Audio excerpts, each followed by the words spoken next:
నమస్కారం. మురళీమోహన్ గారి గురించి చెప్పాలి అని అంటే ఒక యుగం సరిపోదు. ఎందుకు అని అంటే నా మొట్టమొదటి సినిమా ఆయనతో శభాష్ గోపిలో యాక్ట్ చేశాను నేను. ఆ టైంలో నాకు 15 సంవత్సరాలు.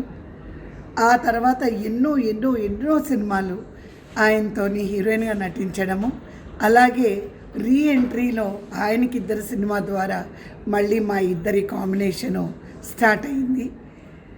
ఆయన ఒక నటుడుగా ఎంత గొప్ప నటుడు అని నేను చెప్పవసరం లేదు. జగమే మాయ సినిమా అప్పటికి నేను ఇంకా ఆర్టిస్ట్ కాలేదు, కానీ మా అమ్మగారు వాళ్ళు సినిమా థియేటర్ తీసుకెళ్ళి ఆ సినిమా చూపించడం జరిగింది. ఒకటి నాకు హ్యాపీ ఏంటంటే మురళీమోహన్ గారిని ఎవరైతే ఇంట్రడ్యూస్ చేశారో అదే నిర్మాత సీత గీత దాటితే ద్వారా లక్ష్మీ ప్రొడక్షన్స్లో పూర్ణచంద్రరావు గారు నన్ను కూడా ఈ చలనచిత్ర సీమకి హీరోయిన్గా ఇంట్రడ్యూస్ చేయడం జరిగింది. నటుడుగా ఆయన ఎంతో గొప్ప వ్యక్తి.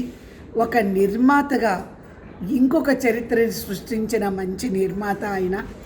ఇవన్నీ ఒక పక్కన పెడితే నేను ఎప్పుడు కూడా మనుషుల్ని ఎంత హ్యుమానిటీ, ఎంత మంచి మనసు, ఎదుటి వాళ్ళకి ఎలా గౌరవం ఇవ్వాలో అవన్నీ కూడా మనం కొంతమందిని చూసి నేర్చుకోవచ్చు. ఆ కొంతమందిలో మురళీమోహన్ గారు ఒకరాన్ని నేను అంటాను.